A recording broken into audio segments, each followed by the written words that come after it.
শুক্রবার রাস্তা পরিদর্শনে বেরিয়ে আপনারা জানেন প্রশ্নের মুখে পড়তে হয়েছিল মন্ত্রী ও কলকাতা পুরসভার মেয়র ফেরাদ হাকিমকে। কার্যত মাঝ রাস্তাতে বেহাল রাস্তা নিয়ে শুনতে হয়েছিল এক নাগরিকের অভিযোগ, কিন্তু সেই অভিযোগ কতখানি সত্য তা খতিয়ে দেখতে শনিবার গড়িয়াহাট ফ্লাইওভারে গিয়ে পৌঁছলো এবিপি আনন্দ। কি দেখা গেল সেখানে দেখুন। গড়িয়াহাট ফ্লাইওভার গেল বছর পুজোর সময় যা ছিল এখনো সেই মাটি। শহরের রাস্তার হাল কেমন শুক্রবার তা সরেজমিনে দেখতে গিয়ে এভাবেই এক নাগরিকের অভিযোগ শুনতে হয়েছিল খোদ কলকাতার মেয়রকে। রাস্তার কাজ হতেই পারে, রাস্তার কাজ হবে তারপরে রাস্তাটা ঠিক হয়ে যাবে। পুজোর সময় এই যে পিচ হয়ে যায়, আমাদের 114 নম্বর ওয়ার্ডে পিচ হয়ে যায়, আবার এই ধরুন এক মাস দু মাস পরে যে খারাপ হবে, আবার সামনের বছর পুজোর সময় পিচ হবে। এইটা একটু খেয়াল করুন, কারণ আমরা এবার যেটা করছি সেটা হেভি ডেনসিটি ট্রেন আসছে, রাস্তাগুলো খারাপ হয়ে যাচ্ছে বারবার জলের জন্য। আমরা এবার যেসব জায়গায় এরকম সমস্যা আছে আমরা পেপার বসি। কলকাতার বাইরে অবস্থা, যেমন ধরুন বাঁকুড়া যাই, পুরুলিয়া যাই, ঝাড়গ্রাম যাই, যেখানে যাই রাস্তা খুব সুন্দর, ওখানেও কিন্তু তার কারণ কি ওখানে ড্রেন নেই, জল নেই, ইলেকট্রিক সাপ্লাই নেই। কলকাতা একটা শহর, এতদিনের ঐতিহ্যবাহী শহর, ওটা আমাদের এরভাবেই চালাতে হবে দিদি, কারণ এত ইউটিলিটি নাই আনপ্ল্যান্ড। মেয়রের সামনে তোলা মহিলার অভিযোগ কতখানি সত্য তা খতিয়ে দেখতে শনিবার গড়িয়াহাট ফ্লাইওভারে পৌঁছলো এবিপি আনন্দ। গতকাল শহরের রাস্তার কি অবস্থা তা পরিদর্শনে বেরিয়েছিলেন শহরের মহানাগরিক ফিরাদ হাকিম। আর সেই সময় হরিদেবপুরে এক মহিলা শহরবাসী তিনি কিন্তু তীক্ষ্ণ প্রশ্নে বিদ্ধ করলেন মেয়রকে। তিনি বললেন গত বছর পুজোর আগে ঠিক যেমন অবস্থা ছিল গড়িয়াহাট ফ্লাইওভারে, এবছরও পুজোর আগে একই অবস্থা। ঠিক কি অবস্থা তা দেখতেই সরেজমিনে আমরা হাজির হয়েছি গড়িয়াহাট ফ্লাইওভারে। অন্তত সামনে থেকে যতটুকুনি দেখা যাচ্ছে বিভিন্ন জায়গায় কিন্তু পিচ সরে গিয়েছে এবং সেখানে কিন্তু এই পিচের তলায় থাকা যে সিমেন্ট, সেই সিমেন্টের লেয়ার বেরিয়ে এসেছে। শনিবার সকাল থেকেই বৃষ্টি হয়েছে কলকাতায়, তার ফলে শহরের বিভিন্ন রাস্তায় ছোট ছোট গর্তে বৃষ্টির জল জমে বাড়তি সমস্যা তৈরি করেছে নিত্যযাত্রীদের। পশ্চিমবঙ্গবাসী এ সমস্তর সঙ্গে অভ্যস্ত হয়ে গেছেন।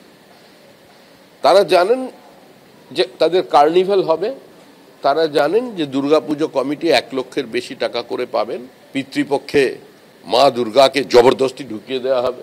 আসলে আপনার পাড়ায় পাড়ায় সমাধান ওটা হচ্ছে কিনা, আপনার খেলা মেলা মহোৎসব হচ্ছে কিনা, বড় বড় পুজো হচ্ছে কিনা কাউন্সিলরদের এমএলএদের মদতে, সেটাই আসল বিষয়। রাস্তা ভাঙলো তো তাতে কি এসে গেল এই সরকারে? এই সরকার তো কার্যত দেউলিয়া হয়ে গেছে। যদিও শুক্রবারই একজন শহরবাসীর অভিযোগের প্রেক্ষিতে পাল্টা যুক্তি দিয়েছিলেন মেয়র। আমি মানুষের ফিডব্যাক নিতে চাই, সেই জন্য যারা এখানেও যারা যদি কেউ কথা বলতে আসে আমি ওয়েলকাম করি। আর আমি টক টু মেয়রে বসেও থাকি সেই কারণে, যাতে নাগরিকের সরাসরি আমি কমপ্লেন নিতে পারি এবং সেটা সুরাহ করতে পারি। এটা আমার মনে হয় এটা ওয়েলকাম করা উচিত, তার কারণ নাগরিকের জন্যেই কলকাতা। সুতরাং যাদের সেবা করব তাদের যদি কমপ্লেনটাই না পাই তাহলে সেবাটা কি করব? শহরের বিভিন্ন প্রান্তে খারাপ রাস্তা, তার জেরে ভোগান্তির অভিযোগ নতুন নয়, কিন্তু ছবিটা কি আদৌ কোনোদিন বদলাবে? অনির্বাণ বিশ্বাস ও শিবাশিস মৌলিকের রিপোর্ট, এবিপি আনন্দ। অর্থাৎ বুঝতেই পারছেন কলকাতার রাস্তার কি অবস্থা।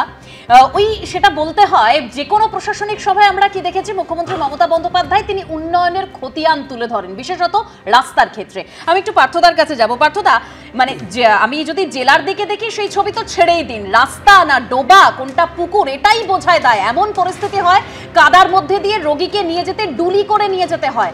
এই বিভিন্ন ছবি আমরা জেলায় দেখিয়েছি, কিন্তু এটা তো রাজ্যের রাজধানী কলকাতা শহর, সেখানের এই হতশ্রী অবস্থা। রাস্তা সারাই হচ্ছে, আবার কঙ্কালসার চেহারাটাও বেরিয়ে পড়ছে। তাহলে সেই উন্নয়নের কথা বারবার বলতাম আমরা, যে কথা আমরা শুনে এসেছি তৃণমূলের মুখে, সেই উন্নয়ন কোথায়? সেটাই তো আপনারা ছবিতে যা দেখাচ্ছেন মানুষ বিচার করবে। একটা জিনিস ঠিক, যে অন্তত আমি মেয়র সাহেবকে অভিনন্দন জানাবো যে এই মহিলা প্রতিবাদী যিনি তার মুখের উপর দাঁড়িয়ে বলতে পেরেছেন যে রাস্তার এই বেহাল অবস্থা, অন্তত তাকে মাওবাদী বা দেশদ্রোহী বলে প্রথমে চিহ্নিত করেননি। ফলে কিন্তু এরপরের থেকে শিক্ষা নেবেন কিনা সেটা হচ্ছে যে অন্য প্রশ্ন। কেন শিক্ষা যে দিচ্ছে না, ওয়েলকাম করা উচিত। হ্যাঁ, ওয়েলকাম করা উচিত, কিন্তু ওয়েলকাম করতে গেলে তার আগে তো উনি বলেছিলেন যে পুলিশকে যারা সমালোচনা করে তারা আসলে হচ্ছে যে প্রায় দেশদ্রোহী বা এই ধরনের, হ্যাঁ, সমাজ বিরোধী। ফলে এখন যদি সেই মেয়রই যদি আজকের এই কথা বলেন, বুঝতে হবে যে তাহলে হয়তো চাপে পড়েই বলছেন। কিন্তু আমার বলছি যে ভালো এই ধরনের স্বীকারোক্তি, কিন্তু ইম্পর্টেন্ট পার্ট হচ্ছে যে এই জায়গায় দাঁড়িয়ে যে এই যে তাপ্পি দিয়ে রাস্তা বলছেন না, তাপ্পি দিয়ে আসলে প্রশাসনটা চলছে। এই কারণের জন্যই মুশকিলটা হচ্ছে যে এই রাস্তার রোগ প্রশাসনই ছড়িয়ে পড়ছে। এবং আপনি যদি দেখেন যে কলকাতা আমাদের মতো রাজধানী, এখানে দাঁড়িয়ে প্রতি বছর যে টাকা যায় সে টাকা কার্যত জলে যায়, এটা আপনারা অনেকেই জানেন। মুখ্যমন্ত্রী ইয়াসের সময় বাঁধ ভাঙা দেখতে গিয়ে, তখন শুভেন্দুবাবু হচ্ছে তৃণমূলের শব্দ ছেড়েছিলেন, তিনি বলেছিলেন ভাঙা বাঁধ দেখে যে এই যে পয়সা আমার বাঁধ নির্মাণে সব জলে গেছে। আমি মুখ্যমন্ত্রীকে অনুরোধ করব যে তিনি যখন শহরের রাস্তায় যদি যান তাহলে ওই একই অনুসিদ্ধান্তে আসবেন যে তার যে রাস্তা অ্যালোটেড মানুষের করের টাকায় সরকার যেটা অ্যালোট করছেন প্রত্যেক বছর জলে যাচ্ছে। ফলে এই জলে যাওয়ার থেকে বেরোতে গিয়ে এখন বলছেন আন্ডারগ্রাউন্ড ইউটিলিটি না সরালে আমার রাস্তা ভালো হবে না। তাহলে কে বলেছে যে আমাদের মাটির তলায়, শহরের রাস্তার তলায় যে আন্ডারগ্রাউন্ড ইউটিলিটি সার্ভিস আছে সেটাকে রিলোকেট করতে পুরসভাকে কে আটকেছে? আমি বলছি সেই পরিকল্পনা কোথায়? রাস্তার হাল ফেরাতে গেলে নিকাশির হাল ফেরাতে হবে। বেহাল নিকাশি নিয়ে বেহাল ভালো রাস্তা কখনো সম্ভব না। নিকাশির পরিকল্পনা কোথায়? বছর ভোর আপনি দেখান আমাকে। মনে হয় সেই নিয়ে পুরসভা ভাবছে না বলেই বলছি যে তাপ্পি দিয়ে পুরো প্রশাসনটা চলছে। পুজো আসছে, আমি মেয়র তো বলছেন আনপ্ল্যান্ড সিটি, কি করা যাবে এর জন্য? কখনো বৃষ্টির কথা বলছেন যে এই এত বৃষ্টি, ধারাবাহিকভাবে বৃষ্টি চলছেন, কখনো কেবেলের কথা বলছেন, কখনো পাইপের কথা বলছেন, নানান রকম বিষয় বলছেন যার জন্য এই উন্নয়ন করা যাচ্ছে। এক্স্যাক্টলি পাপিয়া, আমি বলছি যে হয় উনি ভুল বুঝছেন অথবা ওনাকে ভুল বোঝাচ্ছেন। এই কারণে একবার উনি বলেছিলেন যে কলকাতা শহর নরম পলিমাটির উপর আছে, সেই কারণের জন্য এখানে রাস্তা টেকানো যাচ্ছে না। আমি আপনাকে সিরিজ অফ শহর আমাদের দেশে বলে দেবো, বিদেশের শহর বলে দেবো যে যারা হচ্ছে নরম পলিমাটির উপরে রয়েছে, ফলে সেখানে হচ্ছে রাস্তা এরকমভাবে ভাঙে না। আচ্ছা, 100 বছরের পুরনো, 300 বছরের পুরনো এরকম অনেক শহর আছে যে শহরে রাস্তা হচ্ছে যে টিকিয়ে রাখা যাচ্ছে। ফলে কলকাতা শহরে মুশকিল হচ্ছে যে প্রশাসন আত্মসমীক্ষাটাই করতে যাচ্ছে না, হোয়াট ওয়েন্ট রং। অর্থাৎ যে লন্ডন বানাবো বলে ছেড়ে দিলেন গোটা শহরটাকে, তারপরে যে লন্ডভন্ড চেহারা একটা তৈরি হচ্ছে পরিকাঠামোর ক্ষেত্রে, আসলে কোথাও পরিকল্পনা নেই।